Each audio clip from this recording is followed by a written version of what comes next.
You can think about Kafka, Kinesis, and these type of systems as storage for your streaming data. And systems that you process data as data flows through these systems, you can consider them as compute. And there are two major trends in these computing systems for your streaming data. One of them, of course, is streaming analytics or stream processing, you can mention. And the other one is streaming databases. So the goal is to have a high-level, a brief introduction to each of them and compare them to each other and see where you should use either of these systems. So let's start with the streaming analytics. We also refer to that as stream processing.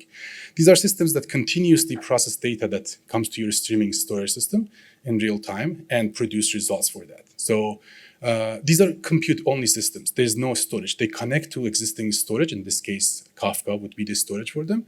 They would consume data and process data and then write them back to storage systems. They can do stateless and stateful processing. Of course, stateless, simple filtering, transformations. And for stateful, you can think about like joins and aggregations and those type of operations. And examples of these systems, Apache Flink, you have been in the conference hearing it a lot, is one of these systems, KCQL, which is the project that I started at Confluent a long time ago. Kafka Streams and Spark Streaming are simple examples of streaming analytics systems. There are many interesting properties for these systems. A couple of them I have it here. Every query in these systems are a job that you can run them in these systems. You can provide isolation if you run these jobs in their own clusters. Usually you share the cluster, so you don't have isolation, but there's the possibility of if you want to have isolation, you can run each of them in their own independent clusters. And the query lifecycle usually is independent of your source and sink, meaning that whatever the Kafka cluster you have, queries that you're running, their lifecycle, they don't depend on your Kafka cluster or the streams that you are consuming and producing. So you can terminate a query or a job, you will still have the data sitting there from the source or from the sink. A lot of use cases for these systems. Some of them are here. If you want to build streaming pipelines, these are very good tools to use. Data integration, ETL jobs, again, these are very powerful tools to use. Real-time ML pipelines that you can build with these, and of course, quality assurance for data, which falls in the streaming ETL type use cases. You do transformation, enforce the formats, and those kind of things. Let's go to streaming databases. So streaming databases are a little bit different than streaming analytics. They have a lot of commonality, but the main difference is that these systems come with both compute and storage in one package, if you will.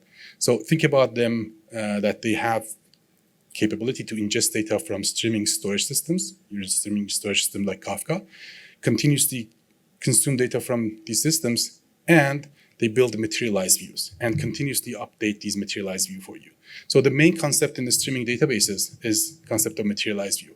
And once you build these materialized views that are continuously being updated, you can serve them. So you can have other third-party applications query these materialized views, and always when they get the data, it guarantees that data is fresh with very low latency, usually sub-second or at most second latency. If you look at the streaming database systems, you have two types of query in these systems. Continuous queries and your normal queries that you have seen in databases. Continuous queries are the queries that you build these materialized views with them. The source with these continuous queries usually are streaming data that you have in your Kafka topics, for instance. And you would have a create materialized view as select, and the source of that stream, the source of that query would be a stream in Kafka, and the sink would be a materialized view that is persisted in the storage of the streaming database itself.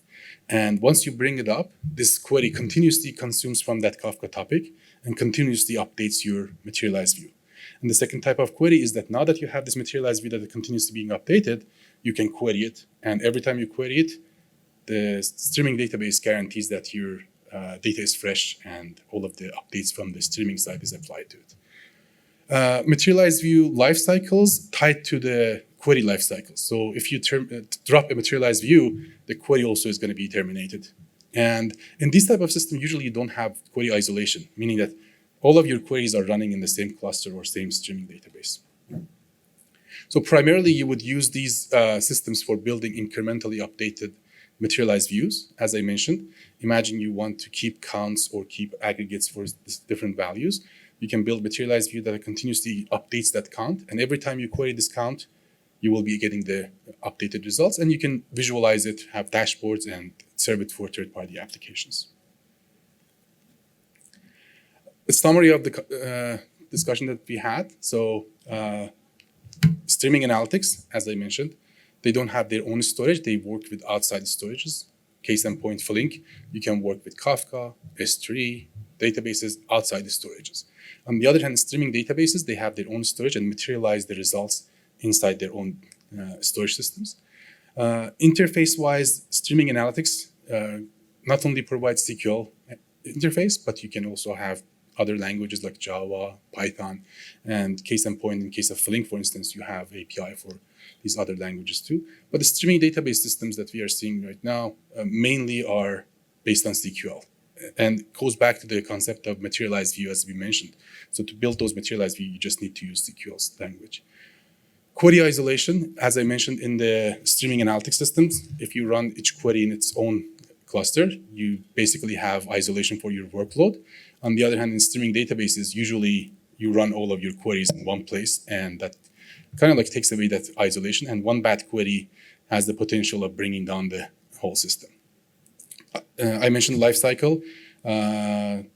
Streaming analytics, your jobs have independent lifecycle than source and sync.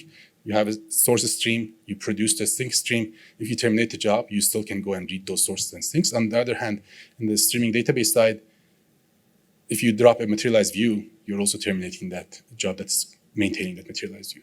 Common use cases, as I mentioned, think about streaming pipelines for streaming analytics use cases and real-time materialized views that can be used for real-time analytics.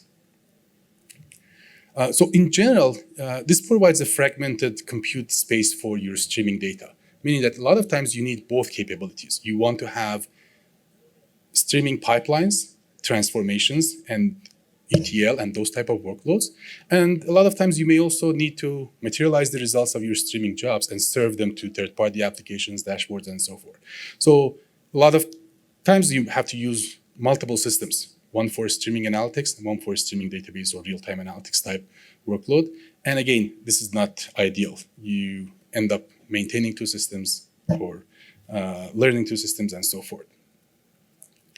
So as a last slide, what we have done to address this need, or if you will, difficulty of having multiple systems, we said that why not have all of them under one system?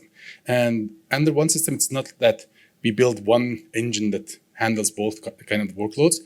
We have a cloud service that under the hood, we are the one that maintain these processing capability and bring in different systems that are needed. From user point of view, it is just a stream processing service with the SQL interface that they can build streaming pipelines, and they can build streaming materialized views and serve them to the customers.